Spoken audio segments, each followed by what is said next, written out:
चलिए तो स्टार्ट करते हैं आज का नया प्रैक्टिस सेट। और ये प्रैक्टिस सेट होने वाला है कौन सा, सेट नंबर कौन सा है, 70। ठीक है, चलो तो अभी तक 69 प्रैक्टिस सेट कंप्लीट हो चुके हैं। आज है आपका 70वां सेट। उत्तराखंड सेक्शन का पहला प्रश्न, योग नीति लागू करने वाला देश का पहला राज्य कौन बना? कौन बना है? तो देश का पहला राज्य बना है कौन? उत्तराखंड बना है, राइट। और वैसे भी अगर नहीं भी आता है तो भी ये प्रश्न किया जा सकता है ना, क्योंकि योग के मामले में हमारे उत्तराखंड में क्या है, अपार संभावनाएं। योग नगरी के रूप में आपने सुना भी होगा, कौन सा है? ऋषिकेश, है ना। तो ऋषिकेश ऑलरेडी जो है योग नगरी के रूप में क्या है, विख्यात है, तो ये भी ध्यान रखना है। इसके अलावा उत्तराखंड में कई और शहरों को भी योग नगरी के रूप में क्या किया जा रहा है, विकास किया जा रहा है। इसके अलावा हमारे राज्य में और क्या क्या नई चीजें आई हैं, तो देखो एक तो हमारे उत्तराखंड ने एक नई चीज लेके आया, जीईपी, है ना। GEP, gross environment product. जैसे जीडीपी काउंट करते हैं ना कि देश में कुल कितने मूल्य, कितनी गुड्स एंड सर्विसेज प्रोड्यूस हुई है, ऐसे हम पर्यावरण के क्षेत्र में भी देखेंगे कि कुल कितना पर्यावरणीय उत्पाद क्या होता है, आपका प्रोड्यूस होता है। तो उसके लिए उत्तराखंड क्या लेके आए, जीईपी यानी ग्रॉस एनवायरमेंट प्रोडक्ट। ठीक है, और ये पूरे विश्व में जीईपी लाने वाला उत्तराखंड क्या बना है, पहला स्टेट बना है। ठीक है, चलो जी। तो आजकल आपने देखा होगा उत्तराखंड कई सारी चीजों में पहले नंबर पे आ रहा है। जैसे यूसीसी को लागू करने वाला कौन बना, पहला राज्य बना। और यूसीसी जब उत्तराखंड ने लागू किया तो कब किया था उत्तराखंड ने लागू? उत्तराखंड में यूसीसी लागू कब हुआ, जरा डेट बताओ। 27 जनवरी 2025। तो 27 जनवरी 2025 को समान नागरिक संहिता को क्या किया गया, लागू किया गया। और समान नागरिक संहिता लागू करने वाला क्या बना, पहला राज्य बनता है। ठीक है, चलिए जी नेक्स्ट प्रश्न की बात करते हैं। और अगला प्रश्न हमारे पास, किस देश के सहयोग से खुरपिया फार्म उधमसिंह नगर में इलेक्ट्रॉनिक सिटी विकसित करने का लक्ष्य रखा गया है? तो आपने एक कंट्री सुना होगा जिसका नाम है ताइवान, है ना। और ताइवान जो है टेक्नोलॉजी के क्षेत्र में, है ना। ठीक है, किस क्षेत्र में? टेक्नोलॉजी के क्षेत्र में, टेक के मामले में काफी क्या है, समृद्ध देश है। और इसी के सहयोग से जो है उधमसिंह नगर में क्या बनाया जा रहा है, एक खुरपिया फार्म की क्या की जा रही है, स्थापना की जा रही है। ठीक है, तो क्या रखना आपको याद, ताइवान रखना याद। तो ताइवान के सहयोग से उधमसिंह नगर में क्या किया जा रहा है, इलेक्ट्रॉनिक सिटी का क्या किया जा रहा है, विकसित की जा रही है।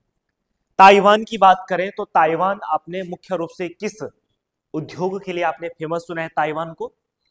ताइवान एक देश है ना, ठीक है, जिसपे चाइना क्लेम करता रहता है, राइट। तो ताइवान में ऐसा क्या है, ताइवान किस चीज के लिए ज्यादा फेमस है? तो एक चीज सुनी होगी आपने, सेमीकंडक्टर। सेमीकंडक्टर के मामले में ताइवान बहुत ज्यादा एडवांस है। जो सेमीकंडक्टर है, आजकल हर चीज जो भी इलेक्ट्रॉनिक चीज होती है उस पर सेमीकंडक्टर का क्या किया जाता है, यूज किया जाता है।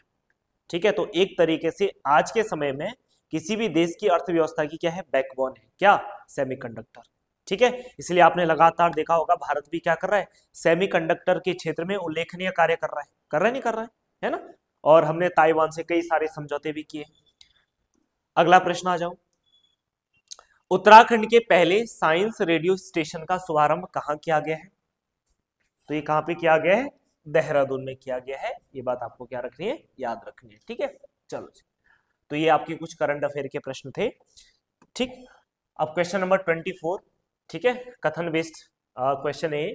राज्य पुष्प ब्रह्म कमल के पौधों की ऊंचाई 70 से 80 सेंटीमीटर होती है। क्या ये बात सही है या नहीं है? सही है ये बात, बिल्कुल सही बात है।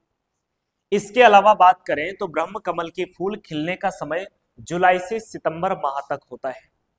बिल्कुल ये बात भी सही है कि जब आपकी मई जून में गर्मियां बढ़ जाती हैं तो धीरे धीरे, क्योंकि देखो ब्रह्म कमल क्या होता है, काफी ऊपर की हाइट पे ये पुष्प उगता है।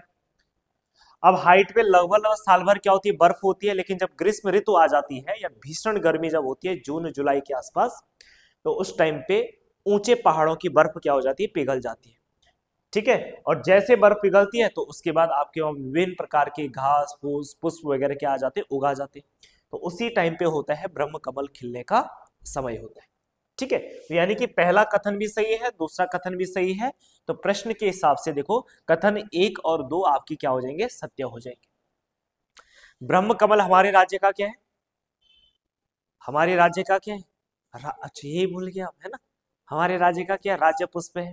और ब्रह्म कमल की बात करें तो ब्रह्म कमल का साइंटिफिक नाम, हाँ साइंटिफिक नाम क्या है, सोसूरिया, सोसूरिया अल्बेल्टा। ठीक है, यही सोसूरिया अल्बेल्टा। कितनी ऊंचाई पे ब्रह्म कमल पाया जाता है, कितनी ऊंचाई पर, इतनी बार करा दिया मैंने है ना। प्रतीक से संबंधित तो मैं एक प्रश्न डाल ही रहा हूं लगभग लगभग, कितना, लगभग आपका 4800 से लेकर के कितना 6000 मीटर की ऊंचाई पर ब्रह्म कमल का जो पुष्प है यह पुष्प खिलता है। इसके अलावा ब्रह्म कमल की बात करें तो ब्रह्म कमल किस कुल का पौधा है, किस कुल का पौधा है, एस्टेरेसी कुल का पौधा है, एस्टेरेसी कुल का पौधा है। किस कुल का पौधा है, एस्टेरेसी कुल का पौधा है कौन, ब्रह्म कमल हो जाएगा। ठीक है, इसके अलावा देखो जो ब्रह्म कमल है, ब्रह्म कमल को हिमालय पुष्पों का क्या कहा जाता है, सम्राट कहा जाता है। ठीक है, क्या कहा जाता है, हिमालय पुष्पों का सम्राट कहा जाता है। ब्रह्म कमल को हिमालय पुष्पों का क्या कहा जाता है, सम्राट कहा जाता है। अब ऐसा तो है नहीं कि ब्रह्म कमल केवल और केवल हमारे उत्तराखंड में ही होगा, है ना, जहां जहां आपका हिमालय होगा वहां वहां ब्रह्म कमल खिलता है। तो अलग अलग राज्यों में क्या है, इसके नाम भी क्या है, अलग अलग है। जैसे हिमाचल प्रदेश में बात करें तो हिमाचल प्रदेश में इसको कहा जाता है दूधा फॉल, क्या कहा जाता है, दूधा फूल कहा जाता है, दूधा फूल कहा जाता है। हिमाचल प्रदेश में क्या कहते हैं, दूधा फूल कहते हैं।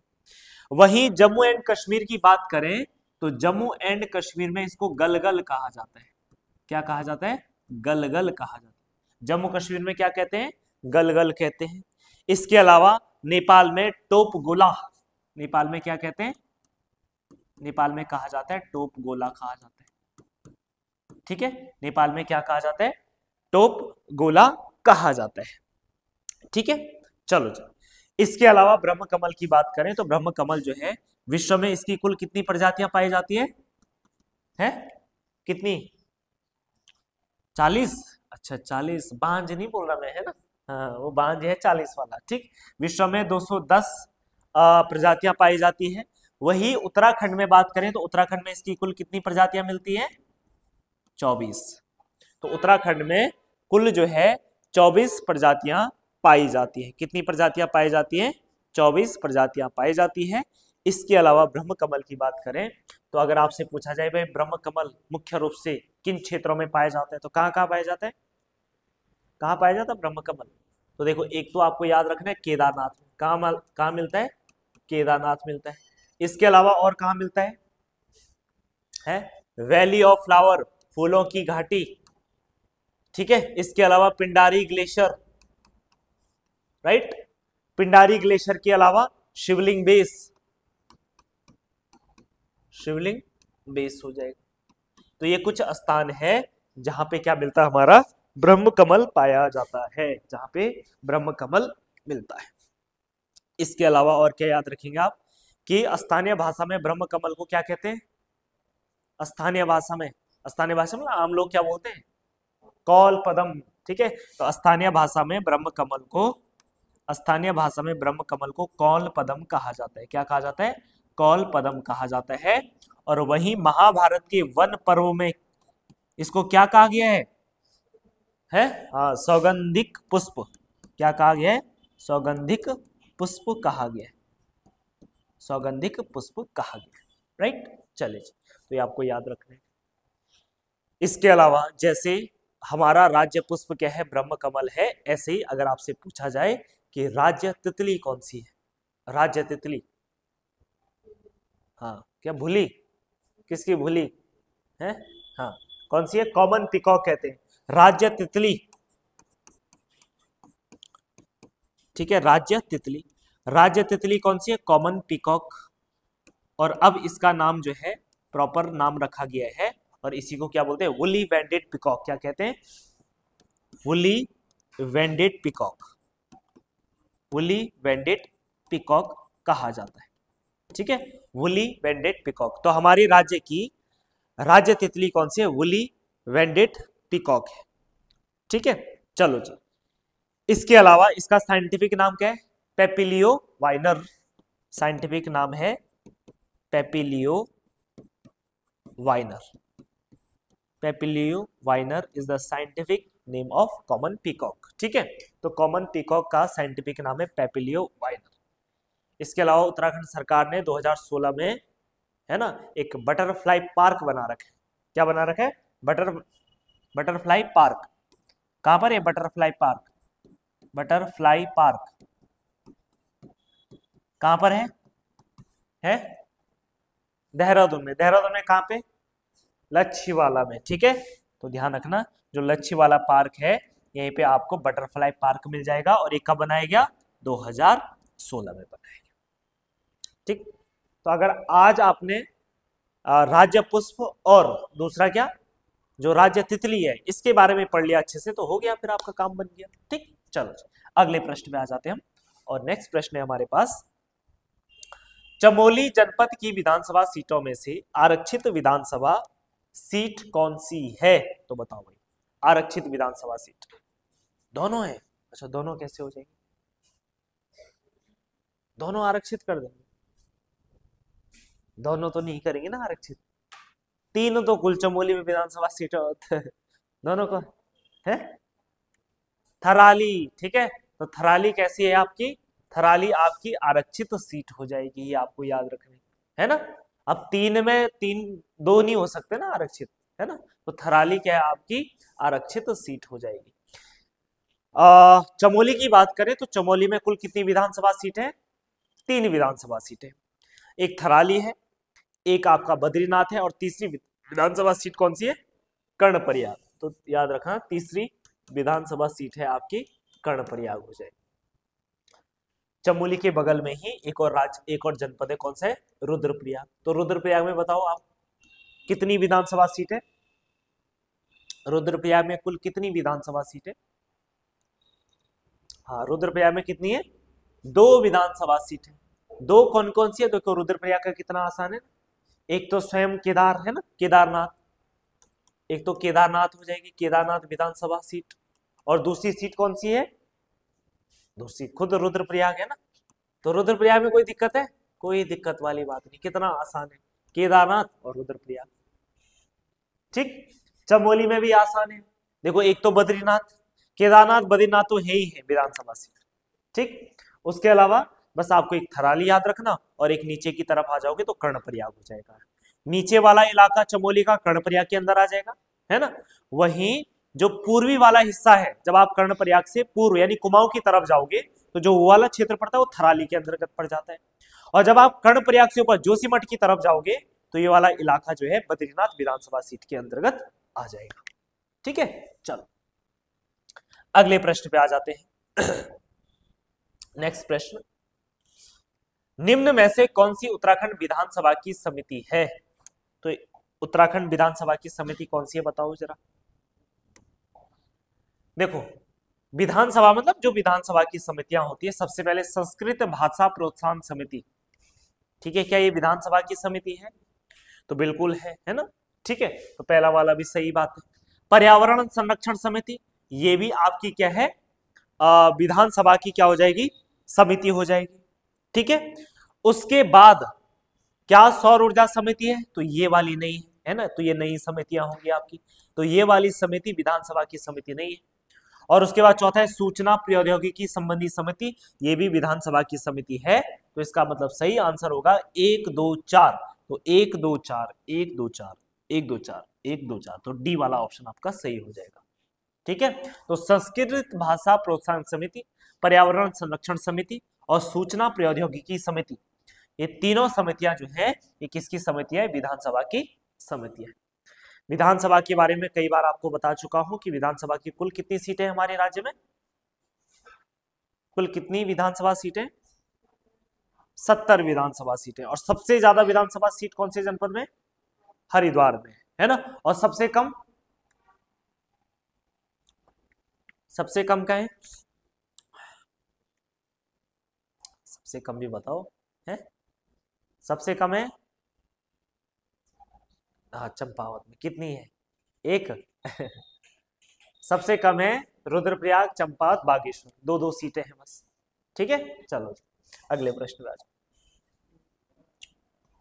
नेक्स्ट प्रश्न है, राज्य सरकार ने किस वर्ष को ई गवर्नेंस वर्ष घोषित किया है, कब किया है, तो राज्य सरकार ने 2001 को जो है ई गवर्नेंस वर्ष घोषित किया है।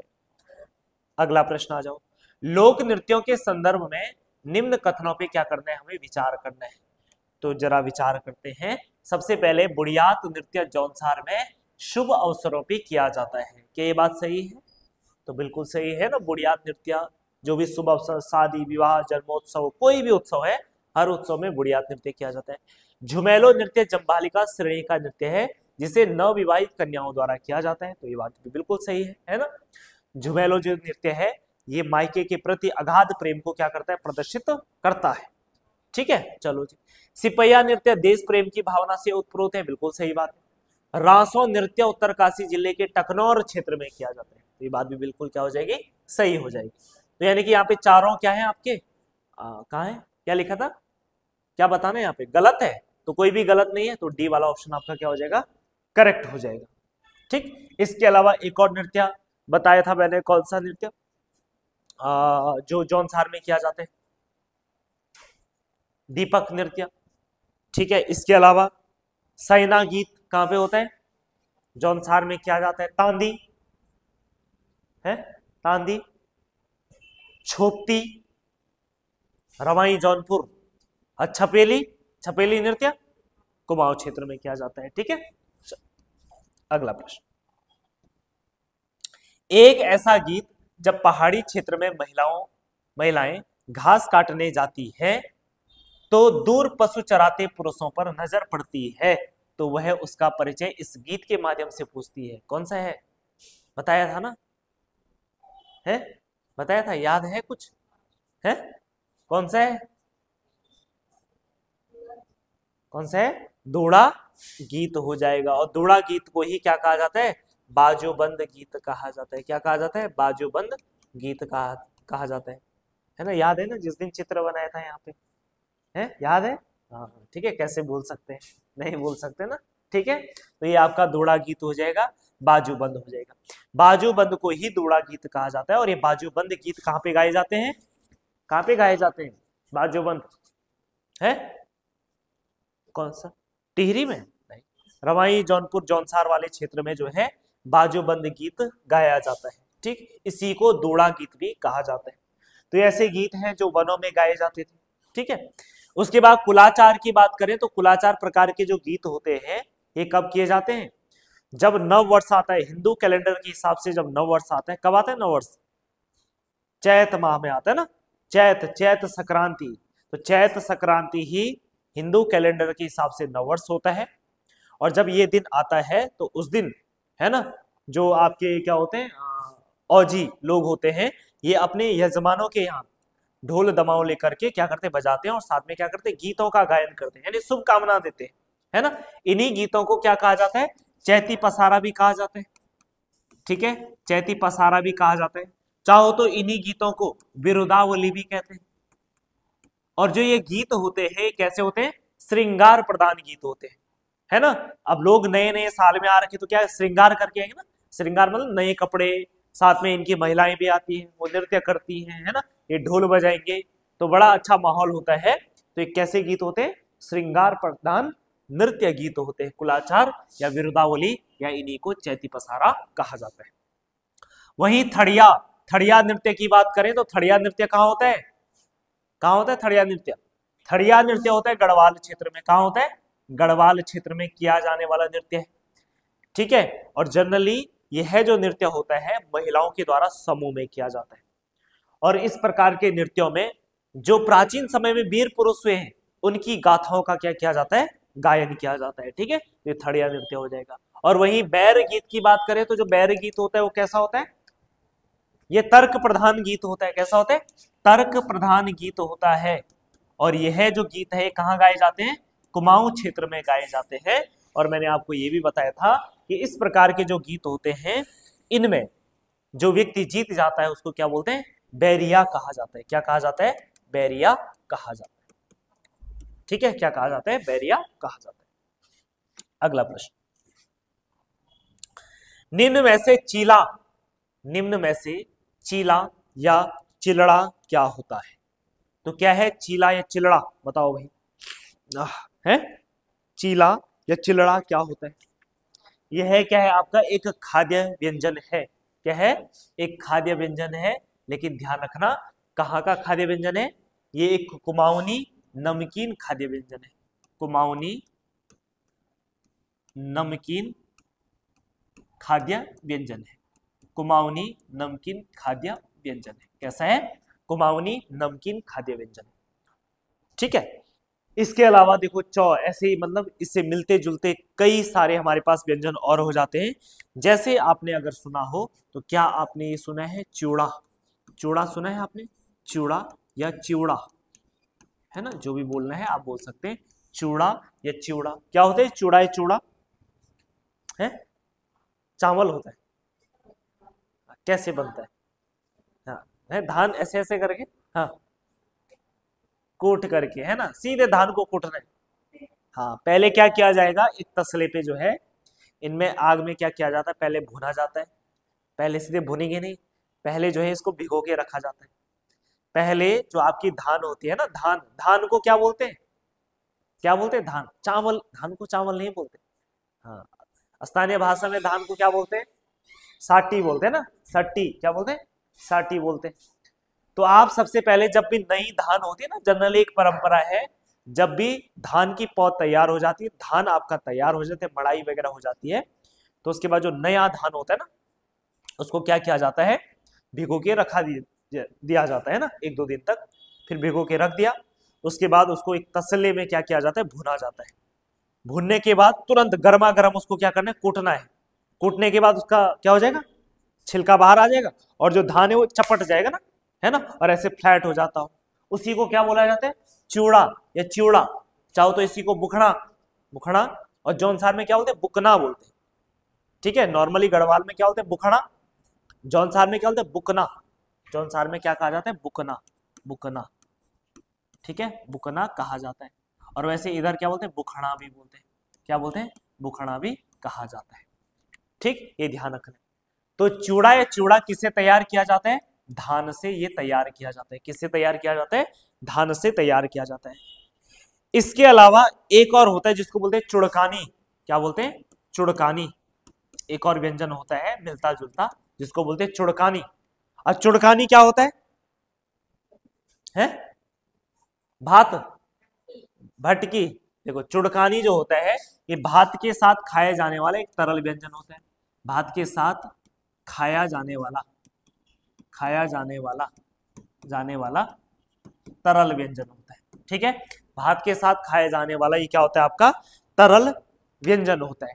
इसके अलावा आपका एक होता है ऐसे मिलता जुलता वर्ड चेस्वाणी। चेस्वाणी क्या होता है? क्या होते हैं चेस्वाणी? नहीं खाइए है? चेस्वाणी जो होती है, जो उड़द की दाल होती है, उड़द की दाल को आप जब सिलबट्टे में क्या करते? पीसते हैं, है ना। अब मर्जी, अब तो सिलबट्टा कौन ही यूज करता है, अब तो मिक्सी सबसे बढ़िया ना, फट से 1-5 सेकंड में, है ना, बढ़िया से हो जाती है। ठीक है, तो उड़द की दाल को जब क्या किया जाता है? सिलबट्टे में पीसा जाता है। तो फिर उसके बाद उसको क्या किया जाता है? फिर कढ़ाई में तेल डाल करके फिर उसको भुनना, भुनने के बाद उसमें क्या डाल दिया? गर्म पानी डाल दिया, बस बन गई चेस्वाणी। कितना आसान है ना। और अगर चेस्वाणी, अगर उड़द की दाल की जगह अगर आप भट्ट ले ले तो उसको क्या बोलते हैं? भटवाणी। ठीक है, अगर भट्ट ले ले तो क्या हो जाएगा? भटवाणी। उड़द की दाल की जगह अगर क्या हो? भट्ट हो, भट्ट को सिलबट्टे में पीसा दिया जाए, उसके बाद उससे जो व्यंजन बनाया जाता है उसको क्या बोलते हैं? भटवाणी कहा जाता है। चेस्वाणी किसी भी उड़द की दाल, काली दाल जो भी हो, है ना, वो आपकी चेस्वाणी हो जाएगी। और भट्ट से बनाएंगे तो क्या हो जाएगी? भटवाणी हो जाएगी। ठीक, चलो इसके अलावा एक और लिखेंगे आप, चेस्वाणी को ही ध्यान रखना, चौसा या चुलकानी भी बोलते हैं। ठीक है, इतना याद रखना। एक और लिखना गिंजड़ी। क्या लिखोगे? गिंजड़ी। ठीक है, क्या लिखोगे? गिंजड़ी। अब गिंजड़ी क्या होती है? तो गिंजड़ी होती है, ये सर्दियों का व्यंजन होता है। ठीक है, सर्दियों में खाया जाने वाला व्यंजन, सर्दियों का व्यंजन होता है आपका गिंजड़ी। एक और व्यंजन होता है जिसको बोलते हैं भूड़ा। भूड़ा, ये ड़ चौ वाले हैं सब। ठीक है, भूड़ा। तो भूड़ा क्या होता है? हाँ, पकौड़ी। पकौड़ी खाते हैं आजकल, सर्दियों का फेवरेट व्यंजन है, चाय के साथ पकौड़ी या समोसा, है ना? ठीक है, अब बताओ क्लास के बाद कौन खिला रहा है? हैं?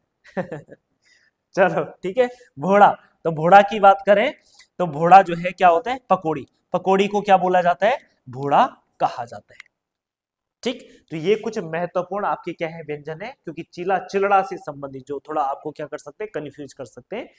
तो ये सारे आपके क्या हो जाएंगे? व्यंजन हो जाएंगे। ठीक है, तो ये सभी क्या है? हमारे प्रमुख रूप से व्यंजन है।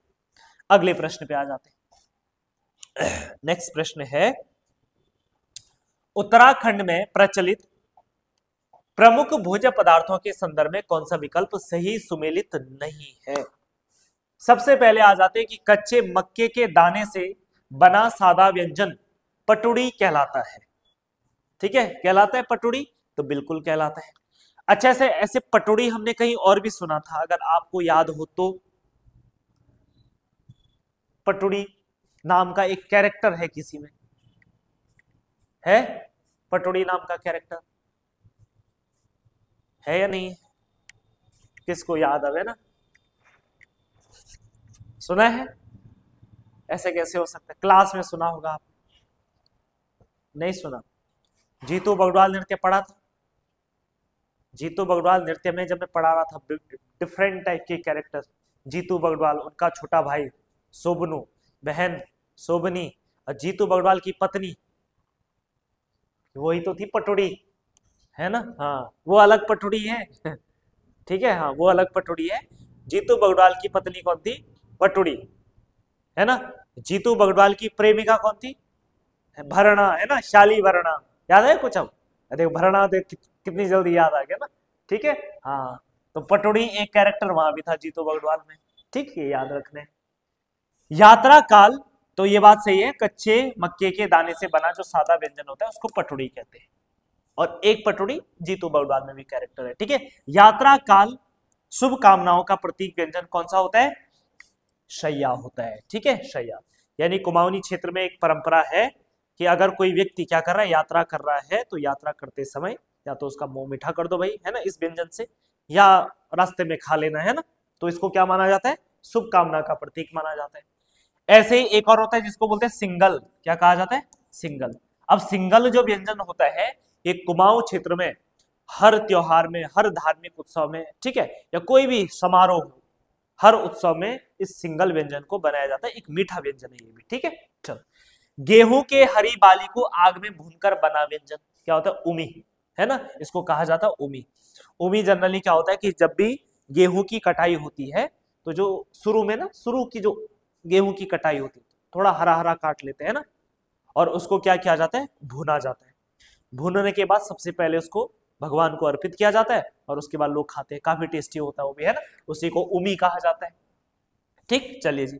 झंगोरा की खीर बाड़ी, अच्छा, झंगोरा की खीर बाड़ी कहलाती है। ठीक है, कहलाती है। क्या कहलाता है? स्वाला। क्या कहलाता है? स्वावा।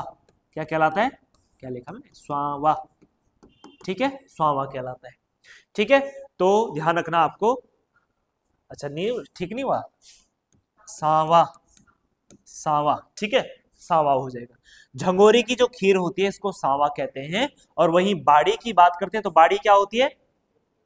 हाँ, कोदे का जो आटा होता है ना, मंडवे का जो आटा होता है, इसको क्या कहा जाता है? बाड़ी, है ना? मंडवे का आटा मतलब सिंपल आटा नहीं, मंडवे का आटा है, उसको क्या किया? पानी गर्म किया आपने, उसमें गुड़ डाला, फिर उसके ऊपर कोरा आटा डाला, आटा डालने के बाद ऐसे किया ना, ऐसा, है ना? ठीक है, पुराने जमाने के लोग, जो ताकत थी वो उसी से थी ना। ठीक है, ऐसा किया और फिर बढ़िया से घी के साथ खा लिया उसको, है ना? उसी को बोला जाता है बाड़ी कहा जाता है। ठीक, तो यानी कि इसके हिसाब से जो असंगत है वो आपका डी वाला ऑप्शन राइट हो जाएगा। अगला प्रश्न आ जाओ। अमृत रेतस कुंड, हंस कुंड, उदक कुंड किस मंदिर के समीप है? किसके समीप है? तो ये सारे जो है आपके केदारनाथ मंदिर के समीप है। अमृत है, रेतस है, हंस है, उदक है। इसके अलावा और कुंड भी है, जैसे ईशान, कौन सा है, ईशान कुंड हो जाएगा। इसके अलावा हवन कुंड हो जाएगा। इसके अलावा शिव कुंड हो जाएगा। इसके अलावा लाल पानी वाला कौन सा है, हाँ लाल पानी वाला, लाल पानी वाला कौन सा है, रुधिर कुंड है। लाल पानी वाला रुधिर कुंड हो जाएगा। ठीक है, तो ये सब केदारनाथ मंदिर के आसपास स्थित आपके क्या है, कुंड है। वहीं देखो बद्रीनाथ की बात करें तो बद्रीनाथ के आसपास भी आपको 5 कुंड फेमस मिलेंगे। कितने कुंड, 5, इसलिए उनको 5 कुंड भी कहा जाता है, 5 कुंड। ठीक है, इन 5 कुंड में बद्रीनाथ के आसपास जो जो कुंड है, इन कुंडों को कहा जाता है, एक है तप्त कुंड, ठीक है, नारद कुंड, ठीक है, उसके अलावा मानुसी कुंड, तप्त कुंड, नारद कुंड, मानुसी कुंड, और इसके अलावा सत्यपथ कुंड, ठीक, और इसके अलावा आपको कौन सा हो जाएगा, त्रिकोण कुंड। ठीक है, चलो जी, तो बद्रीनाथ के आसपास कई सारी चीजें हैं, पंचबद्री है, पंचकुंड है, पंचशिला है ना, पंच गुफा है। ठीक है, तो पंच कुंडों में से ये है आपके तप्त, नारद, मानुसी, सत्यपथ और आपका त्रिकोण कुंड हो जाएगा। ठीक, और वहीं केदारनाथ के आसपास अमृत, रेतस, हंस, उदक, ईशान, हवन, शिव और रुधिर कुंड हो जाएगा। राइट, चलिए अगले प्रश्न में आओ। असंगत युग्म का चयन करना आपको, तो चयन कीजिएगा। सबसे पहले देखो भावराग ताल नाट्य एकेडमी, तो देखो ये पिथौरागढ़ बिल्कुल सही मैच हो रखा है। हुक्का क्लब, हुक्का क्लब क्या चंपावत में, नहीं, कहाँ है फिर, हुक्का क्लब है आपका अल्मोड़ा में। ठीक है, और इसकी स्थापना 1906-7 के आसपास हुई थी। सेमियार नाट्य क्लब की स्थापना की बात करें तो सेमियार नाट्य क्लब कहां पर था, टिहरी में। सेमियार नाट्य क्लब की स्थापना कहां पे हुई थी, टिहरी में हुई थी। ठीक है, यहाँ पे रंगमंच को बढ़ावा देने के लिए जो है इसकी स्थापना की गई थी। और वही कला दर्पण की बात करें तो ये आपका उत्तरकाशी में हो जाएगा, तो यानी कि बी, असंगत कौन सा आपका, बी वाला हो जाएगा। अगले प्रश्न की बात करें तो अगला प्रश्न हमारे पास है आभूषण से संबंधित। ठीक है, और आभूषण से भी देखो प्रश्न लगातार आते रहते हैं। सबसे पहले देखो यहाँ पे लिखा है पौंछी है, क्या है पौंछी, पौंछी क्या है, तो पौंछी है हाथ का आभूषण है। पौंछी क्या है, हाथ का आभूषण है। इसके अलावा हाथ के आभूषणों की बात करें तो जो पौंछी है ये एक प्रकार का कैसा होता है, पट्टी नुमा आकार का होता है। कैसा होता है, पट्टी नुमा आकार का एक आभूषण है। इसके अलावा हाथ के आभूषणों की बात करें तो हाथ में कई आभूषण पहने जाते हैं, जैसे क्या पहना जाता है, धगुला, धगुले, स्पेशली जैसे किसको पहनाए जाते हैं, धगुले बच्चों को पहनाया जाता है। इसके अलावा और क्या होता है आपका, ठाक। ठीक है, एक आभूषण आपका कौन सा होता है, ठाक होता है। ठाक कैसा आभूषण होता है, जो आपकी कलाई से लेकर के कहां तक, लगभग यहां तक कोहनी तक पहना जाने वाला जो आभूषण, बड़ा आभूषण होता है, जो कैसा होता है, लगभग खोखला, सिलेंडर, ये बाल्टी के आकार का होता है। जैसे आपने देखा होगा राजस्थानी महिलाएं पहनती है ना, यहाँ से यहाँ तक पूरा लंबा सा, है ना, तो ये आभूषण इसी को ठाक कहा जाता है। हालांकि यह आभूषण अब क्या नहीं है, प्रचलन में नहीं है, लगभग क्या हो चुका है, विलुप्त हो चुका है ना। अब इतना बड़ा आभूषण कौन पहनेगा आज के टाइम पे। ठीक है, चलो जी, तो धीरे धीरे ये क्या हो चुका है, अब प्रचलन में लगभग ना के बराबर है। इसके अलावा धगुला हो गया, ठाक हो गया, बाकी अंगूठी, गुंठी, ये तो आपको पता ही है ना। ठीक है, और इसके अलावा हाथ के आभूषणों में अगर और बात करें तो एक होता है आपका कौन सा, गोखले। क्या होता है, गोखले। इसी गोखले को जो है बाजूबंद भी कहा जाता है। बाजूबंद इसलिए कहा जाता है क्योंकि इसको बाजू पे पहना जाता है। ठीक है, यहाँ यहाँ। ठीक है, चलिए, तो गोखले और बाजूबंद, तो ये हाथ में पहने जाने वाले आपके क्या है, आभूषण है। वहीं गले के आभूषणों की बात करें तो गले में पहने जाने वाले आभूषण कौन कौन से हैं, तो देखो एक तो हो गया तिलहरी, मुख्य रूप से नेपाली महिलाओं के द्वारा पहना जाने वाला आभूषण है। इसके अलावा आपका कौन सा हो जाएगा, झुपिया, झुपिया हो जाएगा। इसके अलावा चंद्रोली, चंद्रोली हो जाएगा। चंद्रोली के अलावा आपका क्या हो जाएगा, गुलबंद, और कहीं कहीं इसको क्या कहते हैं, रामनवमी भी कहा जाता है। ठीक है, उसके अलावा और क्या होता है, लॉकेट। ठीक है, इसके अलावा हमेल, क्या होता है, हमेल, इसी को चवन्नी माला भी कहा जाता है। इसके अलावा आपका क्या हो जाएगा, चंद्रहार, क्या हो जाएगा, चंद्रहार हो जाएगा। ठीक, तो ये गले में पहने जाने वाले कुछ प्रमुख आपकी क्या हो जाएंगे, आभूषण हो जाएंगे। एक और लिखना चरियो, एक आभूषण कौन सा आपका, चरियो भी है। तो ये गले में पहने जाने वाले आभूषण होंगे। वही पांव के आभूषणों की बात करें तो देखो पांव में क्या क्या पहना जाता है, झीवर या इसी को क्या बोलते हैं, झावर। ठीक है, इसके अलावा पौंटा, पौंटा हो गया। इसके अलावा लच्छा हो गया। ठीक है, इसके अलावा अमीरती तार, अमीरती तार हो जाएगा। इसके अलावा कंडवा, कंडवा, कंडवा को ही क्या कहते हैं, कंडवा को एक और नाम से भी जाना जाता है। ठीक है, कंडवा को सुमधन भी कहते हैं। क्या कहा जाता है, सुमधन भी कहा जाता है। तो ये पांव में पहने जाने वाले हमारे क्या है, प्रमुख आभूषण है। अगर एक दो और लिख रहे हैं तो आप चाहो तो ये भी लिख सकते हैं, जैसे पल्या, क्या लिखोगे, पल्या।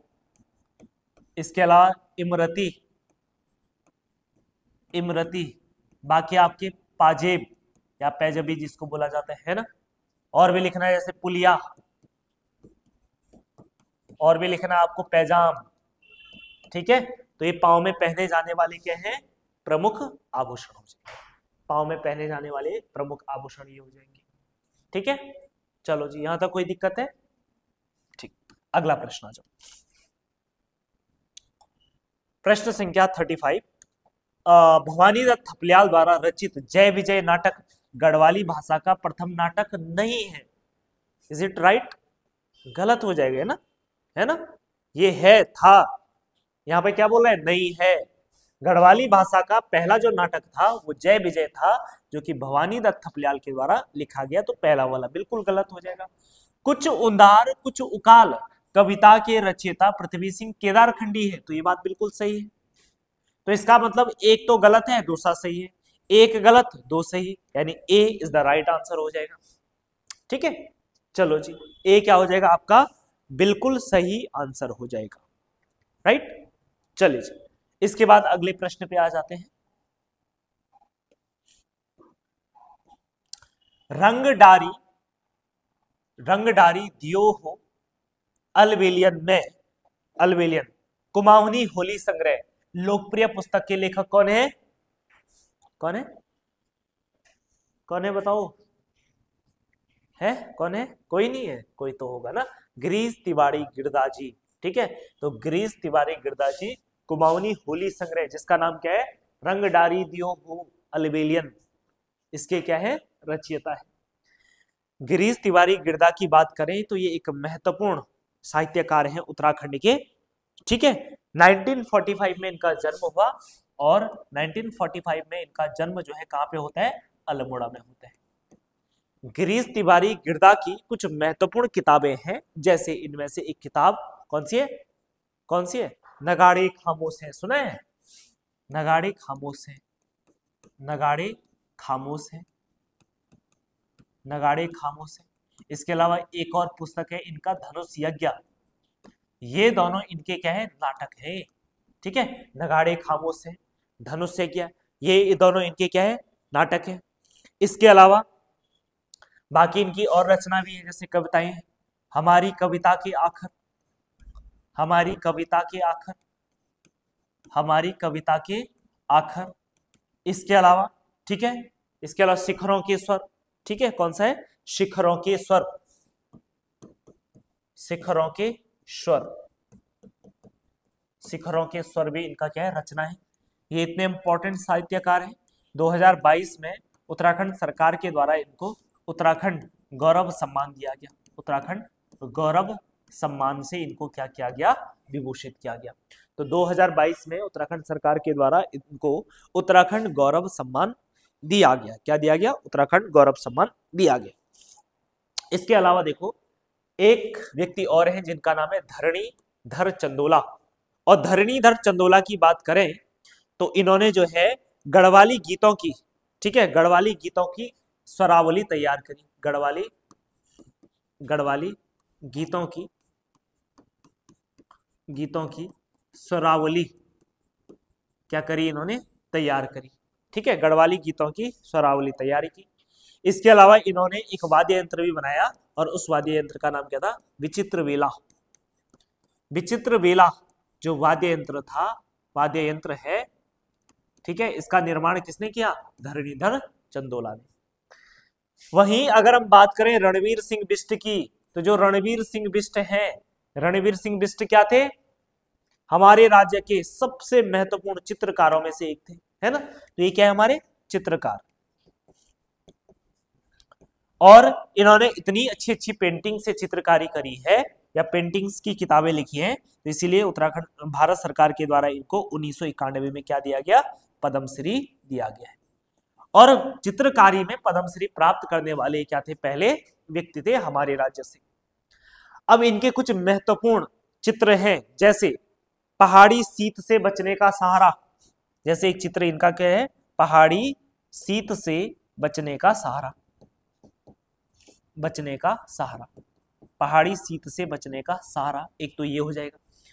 दूसरा क्या है? तो दूसरा क्या है? पहाड़ी घसियारे, पहाड़ी घसियारे, पहाड़ी घसियारे। दूसरा चित्र इनका ये पहाड़ी घसियारे, ठीक है।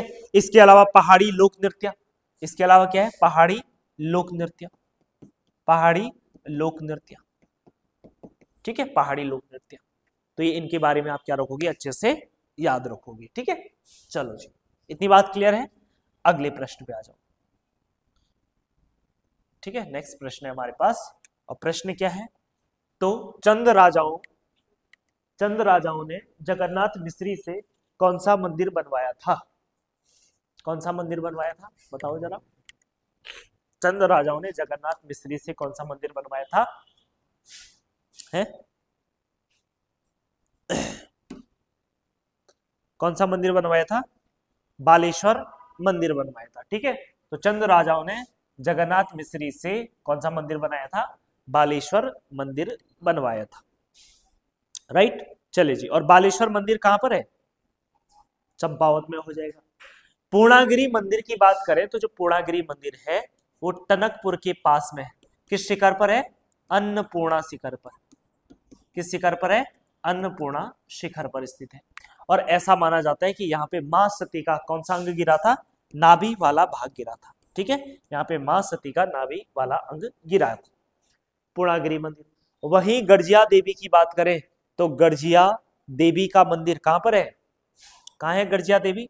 एक गांव पड़ता है अल्मोड़ा में, जिसका नाम क्या है? सुंदर खाल गांव, ठीक है। कोसी नदी के किनारे सुंदर खाल गांव में अल्मोड़ा हो जाएगा, ठीक है, अल्मोड़ा। और बाकी बताओ भाई, धारी देवी का मंदिर कहाँ है? धारी देवी का मंदिर, हाँ, कलियासोड़। कौन सा गांव हो जाएगा? कलियासोड़, कलियासोड़ गांव हो जाएगा, ठीक है। और कलियासोड़ गांव बोले तो आपका पौड़ी गढ़वाल, श्रीनगर के पास में, ठीक है। चलो जी, गर्जिया देवी को ध्यान रखना। उपटा देवी भी कहा जाता था। क्या कहा जाता था पहले? उपटा देवी, उपटा देवी कहा जाता था। गुणादित्य सूर्य मंदिर है, कहां है गुणादित्य सूर्य मंदिर? तो गुणादित्य सूर्य मंदिर कहां पर है? अल्मोड़ा में, ठीक है। गुणादित्य सूर्य मंदिर कहां पर है? अल्मोड़ा में हो जाएगा। अगला प्रश्न, उत्तराखंड राज्य में प्रमुख महोत्सव तथा उनके स्थान के संदर्भ में सूची 1 को सूची 2 से सुमेलित करना है। सबसे पहले गेंदी का खकोटी उत्सव। गेंडी का खकोटी उत्सव कहाँ होता है? पौड़ी गढ़वाल में होता है ना। और गेंडी के खकोटी उत्सव की बात करें तो जो है यह उत्सव होता है, यह इसका मुख्य क्या होता है? यहाँ पे एक दल होता है गेंडी वाला और एक दल होता है आपका पांडव वाला, है ना। यहाँ पे गेंडी के जो रक्षक होते हैं कौन? नागमल और नागमती। ये गेंडी की क्या करते हैं? सुरक्षा करते हैं, गेंडा गेंडी की सुरक्षा करते हैं। और जो है सामने से आक्रमण कौन कर रहा होता है? पांडव, ठीक है। तो इनके बीच में क्या होता है? युद्ध होता है, और यही युद्ध जो है उत्सव के रूप में मनाया जाता है पौड़ी गढ़वाल में। टोकरिया मेले की बात करें तो टोकरिया मेला कहाँ पे होता है? पिथौरागढ़ में होता है। क्योंसर का मेला कहाँ पे होता है? तो ये आपका टिहरी गढ़वाल हो जाएगा। और रम्माण उत्सव तो सभी को पता है चमोली में। 1 का 2, 2 का 1, 1 का 2, 2 का 1 और 3 4 3 4। तो ए वाला क्या हो जाएगा? आपका सही आंसर हो जाएगा। घड़ियाल उत्सव का आयोजन किस जनपद में किया जाता है? कहां पे? टिहरी गढ़वाल में, ठीक है। निम्न में से किस घाटी को उत्तराखंड का लद्दाख एवं पहाड़ का रेगिस्तान कहा जाता है? बताओ, किसे कहा जाता है? नीलांग घाटी। और नीलांग घाटी कहाँ है? उत्तरकाशी में। नीलांग घाटी कहाँ हो जाएगी आपकी? उत्तरकाशी में हो जाएगी। कई घाटियां हम बार बार पढ़ चुके हैं, है ना। अब मैं कुछ घाटियां आपको मौखिक पूछ रहा हूं। आप सबसे पहले ये बताओ मुझे, स्कंद घाटी कहाँ है? स्कंद घाटी है? स्कंद घाटी कहाँ है? हाँ, अगस्त्य मुनि, रुद्रप्रयाग, ठीक है, स्कंद घाटी हो जाएगा। केदार घाटी बताने की जरूरत नहीं है, केदारनाथ में हो जाएगा, ठीक है। इसके अलावा आप ये बताओ, निजमुला घाटी, निजमुला घाटी चमोली में। हापला निजमुला घाटी बोलते हैं जिसको। चिनाब घाटी चमोली में। नीतीमाणा घाटी चमोली में हो जाएगा। फूलों की घाटी चमोली में हो जाएगा। पाणी ईरानी घाटी, पाणी ईरानी घाटी, पाणी ईरानी, पाणी ईरानी घाटी, पाणी ईरानी घाटी भी कहाँ है? चमोली में हो जाएगा, ठीक है। पाणी ईरानी घाटी भी कहां पर है? चमोली में। इसके अलावा आप ये बताओ कि पैनो घाटी, पैनो, पैनो घाटी कहाँ है? पैनो घाटी तो ये आपका रिखणी खाल, रिखणी खाल कोटद्वार, रिखणी खाल कोटद्वार में जो घाटी मिलेगी इसको बोलते हैं पैनो घाटी। क्या बोलते हैं? पैनो। गंगवाणिशु घाटी, गंगवाणिशु, गंगवाणिशु घाटी कहाँ है? ये पौड़ी गढ़वाल में। कहां पर है? पौड़ी में। गंगवाणिशु घाटी कहां हो जाएगा? पौड़ी में हो जाएगा। उसके अलावा हरसिल घाटी उत्तरकाशी में। वारसू घाटी, वारसू घाटी, वारसू घाटी कहां है? वारसू घाटी यहाँ पे लिखा हुआ है। वारसू घाटी भी कहां है? उत्तरकाशी में। वरुणा घाटी, रवाई घाटी उत्तरकाशी में, ठीक है। चलो जी, ये सारी घाटियां आपकी उत्तरकाशी में। इसके अलावा एक और घाटी आप बताइए, बादल घाटी। बादल बताओ, बादल घाटी कहां है? हैं? कहां पे? टिहरी में। टिहरी में कहां पे? हाँ, बादल घाटी आपकी जौनपुर में, ठीक है। जौनपुर टिहरी हो जाएगा।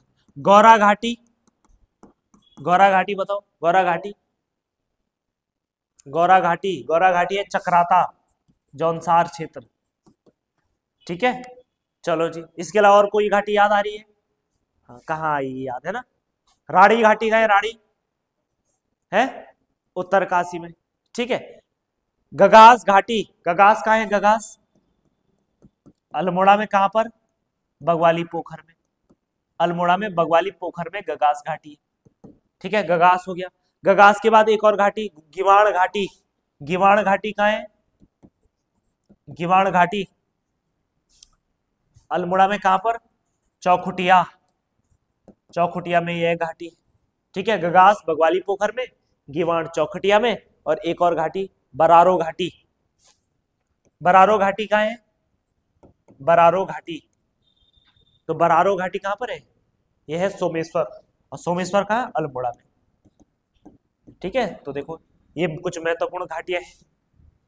इसके अलावा और बात करें तो सोर घाटी, सीरा घाटी, दारमा घाटी, चौदांस घाटी, ब्यासी घाटी, जौहार घाटी, ठीक है। चलो जी, ठीक है। तो ये सारी घाटियां कहां आपकी?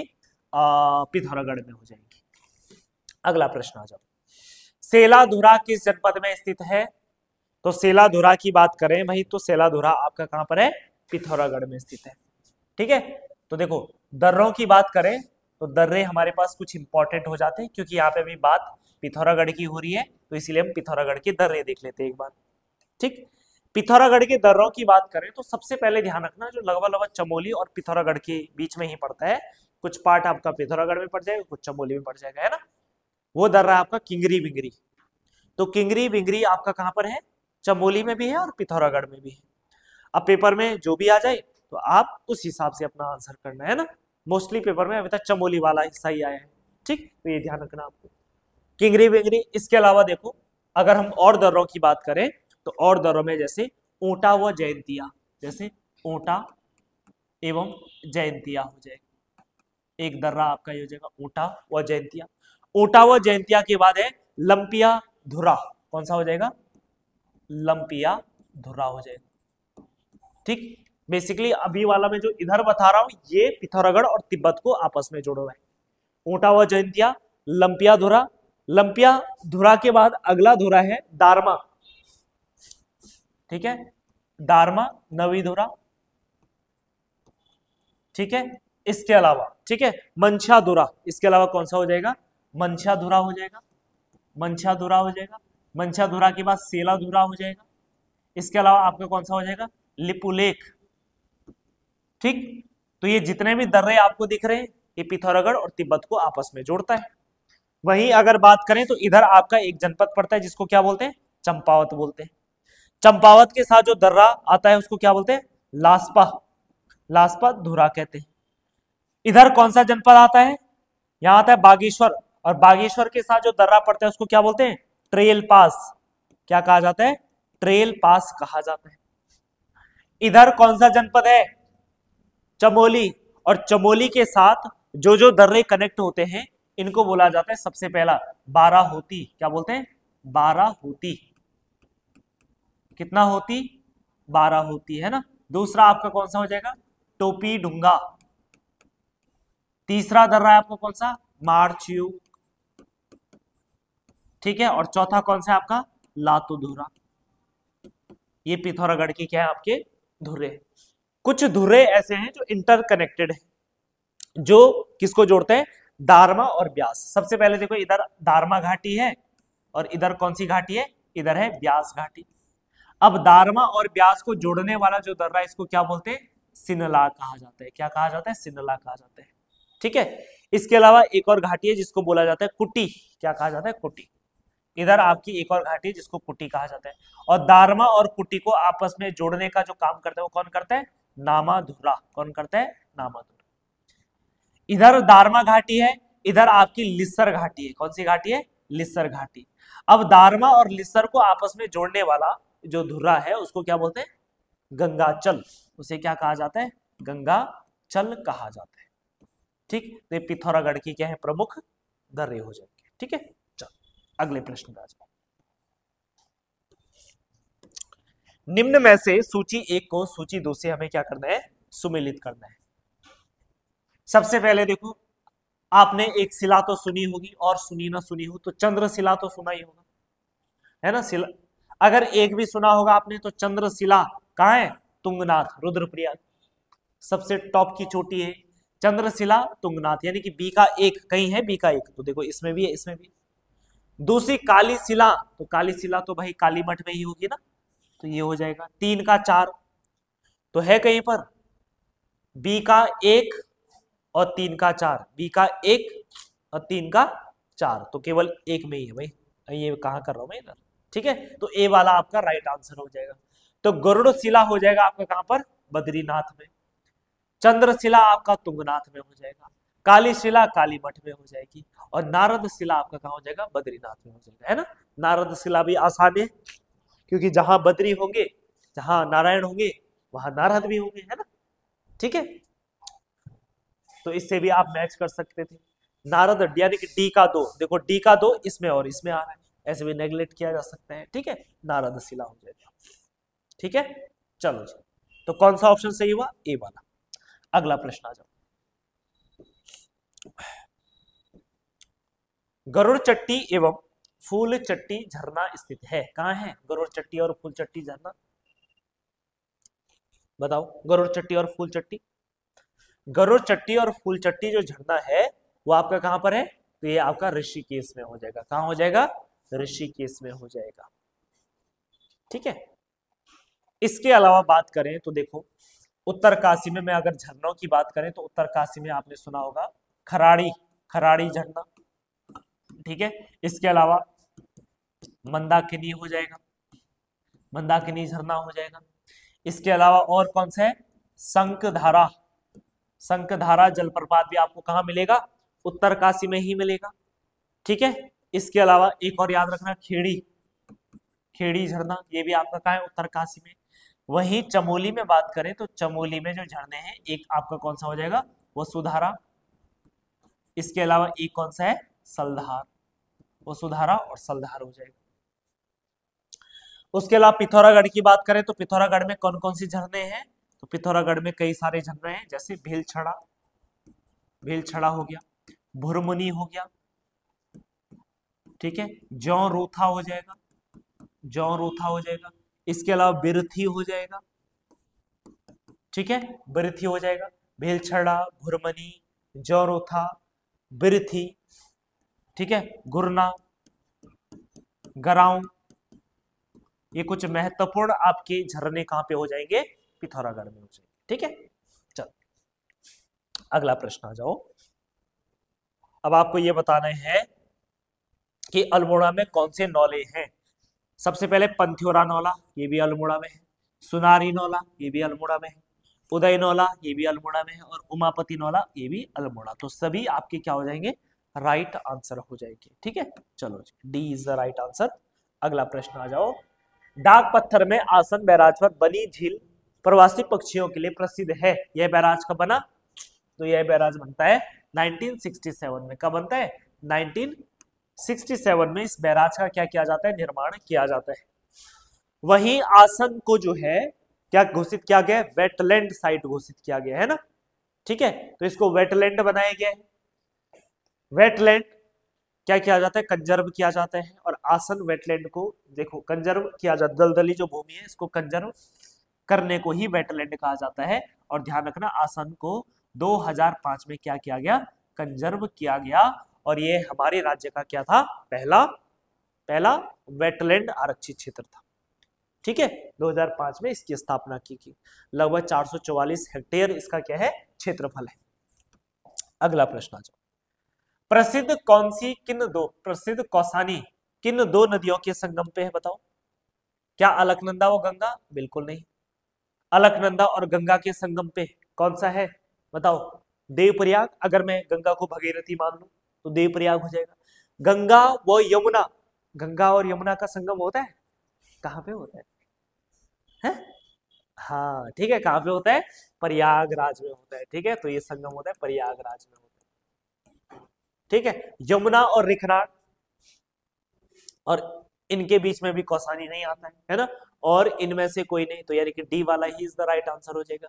लेकिन हमें तो निकालना ही है, कौसानी में होता है किसी का संगम है, कौन सी नदी थी वो ध्यान नहीं आ रहा मुझे अभी, हाँ ठीक है। अगले प्रश्न, शायद कोई गरुड़ गंगा थी, शायद गरुड़ गंगा और कोसी नदी, जहां तक मुझे ध्यान आ रहा है। तो फिर भी एक बार आप लोग कमेंट कर देंगे ऑनलाइन वाले कि कौसानी में किन दो नदियों का संगम होता है, ठीक है। चलो अगले प्रश्न पे आ जाते हैं। किसाऊ बांध परियोजना कितने मेगावाट की है, 660 मेगावाट, ये आंसर। चलो जी अगले प्रश्न पे आ जाते हैं। सूची 1 को सूची 2 से मिलान करना है।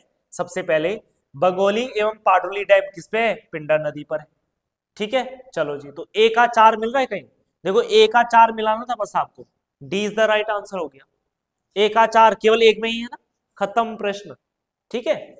इचारी बांध किस पे, टॉन्स नदी पर। सेरा घाट बांध सरयू नदी पर, और कोटेश्वर बांध आपका भागीरथी नदी पे हो जाएगा। नेक्स्ट, झिलमिल वेटलैंड संरक्षण आरक्षित क्षेत्र किस जनपद में स्थित है, बताओ।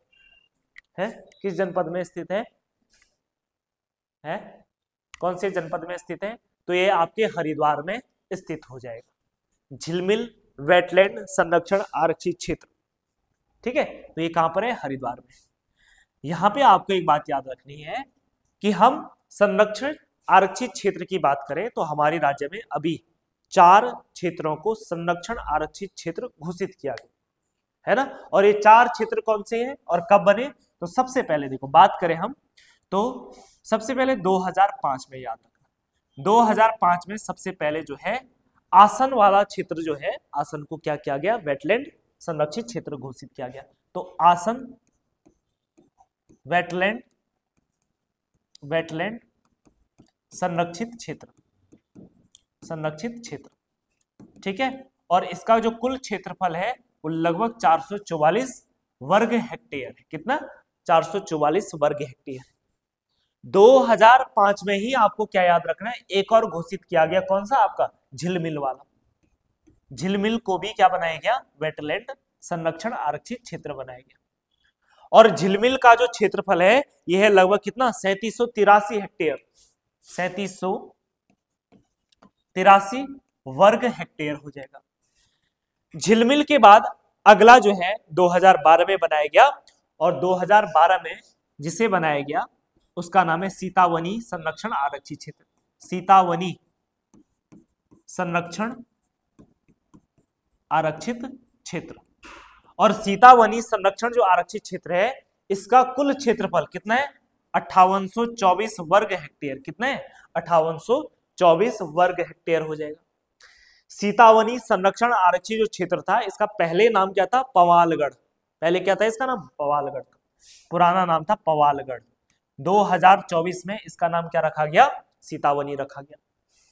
उसके बाद 2012 के बाद ध्यान रखना 2015 में एक और बनाया गया, और 2015 में जो बनाया गया उसका नाम था नैना देवी हिमालय, नैना देवी हिमालय, हिमालय बर्ड कंजर्वेशन, ठीक है, बर्ड कंजर्वेशन क्षेत्र। ठीक है, चलो जी, Naina Devi bird conservation reserve हो जाएगा।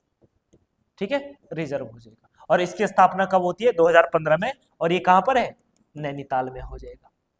यहाँ पे पक्षियों का क्या किया गया है, संरक्षित किया गया, और इसका कुल जो क्षेत्रफल है वो है 21,224 वर्ग हेक्टेयर हो जाएगा। ठीक है, 21,224 वर्ग हेक्टेयर हो जाएगा। और इस Naina Devi Himalaya bird conservation reserve में लगभग कितनी प्रजातियां हैं, 600 प्रकार की क्या है, पक्षियां यहाँ पे आपको देखने को मिल जाती है। ठीक है, कितने प्रकार की, 600 प्रजाति की पक्षियां आपको देखने को मिल जाती है। तो नैना देवी हिमालय बर्ड कंजर्वेशन भी कहाँ, नैनीताल में है। सीतावनी संरक्षण आरक्षित क्षेत्र भी कहां पर है आपका, ये भी आपका कहां पर है, नैनीताल में। तो 4 संरक्षण आरक्षित क्षेत्र है। अगला प्रश्न, झिलमिल संरक्षण आरक्षित क्षेत्र की स्थापना कब की गई, तो अभी बताया मैंने कब, 2005 में। अगला प्रश्न आ जाओ, आपको सुमेलित करना है, सुमेलित कीजिएगा। मेगा फूड पार्क प्रोत्साहन नीति, मेगा फूड पार्क प्रोत्साहन नीति कब आती है, कब आती है? तो ये आती है आपकी कब, 2015 में। तो मिलान से ही हो रखे हैं।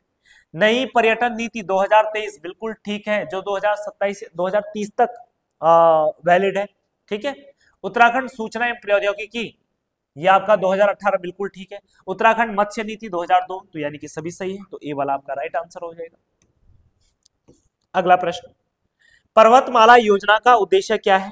पर्वतमाला योजना का उद्देश्य विकास को प्रोत्साहित देना, पर्यटन को प्रोत्साहन देना, रेल नेटवर्क को प्रोत्साहन देना, संस्कृति को प्रोत्साहन देना।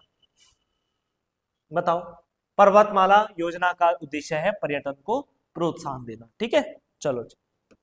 अगला प्रश्न, पौड़ी जनपद के कांधेरा नामक स्थान पे कौन सा खनिज पाया जाता है?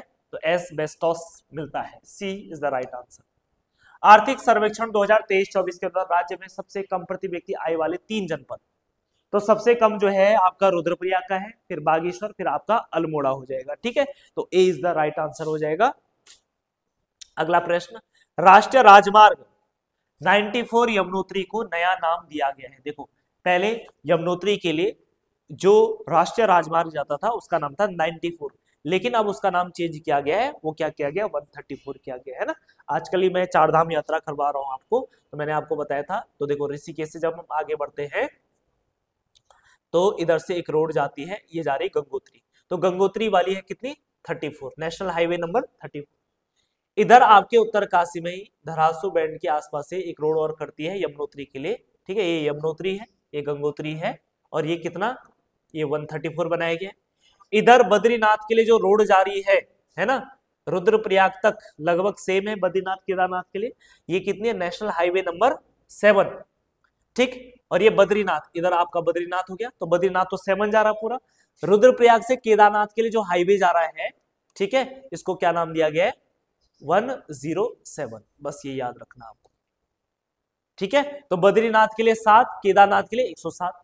गंगोत्री के लिए 34 और यमुनोत्री के लिए 134। बस आपको 7 और 34 याद रखना है ना। बद्रीनाथ के लिए 7 तो केदारनाथ के लिए 107 है ना। गंगोत्री के लिए 34 तो यमुनोत्री के लिए 134 हो जाएगा। सिंपल सा फंडा है, राइट। चलो अगला प्रश्न, न्यूनतम लिंगानुपात वाला जनपद, मैंने आपको हमेशा बताया है अच्छी चीज में हमेशा, है ना, मैदानी इलाके जो पूर्ण तरीके से मैदानी है, पूर्ण तरीके से कौन है, हरिद्वार और उधम सिंह नगर, ये हमेशा पीछे रहेंगे। तो लिंगानुपात अच्छा होना अच्छी बात है, लेकिन अच्छी बात में हरिद्वार उधम सिंह नगर हमेशा पीछे रहेंगे, ठीक है। केवल कृषि में अच्छे, कृषि और उद्योग में, ठीक है। तो ए वाला इसका राइट आंसर हो जाएगा। थारू जनजाति में कुरु किसे कहा जाता है, तो थारू जनजाति में कुरु जो है गोत्र को कहा जाता है। फैला एवं घुरमा देवता की पूजा भूटिया लोग किस समय करते हैं, तो जब विपत्ति आती है, विपत्ति के समय जो है फैला एवं घुरमा देवता की पूजा की जाती है। अब विरणेश्वर मंदिर कहाँ स्थित है, तो विरणेश्वर मंदिर कहाँ है, अल्मोड़ा में, ठीक है। तो विरणेश्वर मंदिर कहाँ हो जाएगा हमारा, अल्मोड़ा में हो जाएगा, ठीक है। तो देखो ये सेट नंबर 70 का उत्तराखंड का सॉल्यूशन था। अब इसके साथ आपके साथ मुलाकात होगी सेट नंबर 71 में। तब तक के लिए आप इसको अच्छे से रिवीजन कीजिए, बार बार पढ़िए, बार बार पढ़ोगे, रिवीजन होगा, उससे चीजें क्या होंगी, क्लियर होंगी, ठीक है। चलिए जी, मिलते हैं नेक्स्ट क्लास में। Thank you.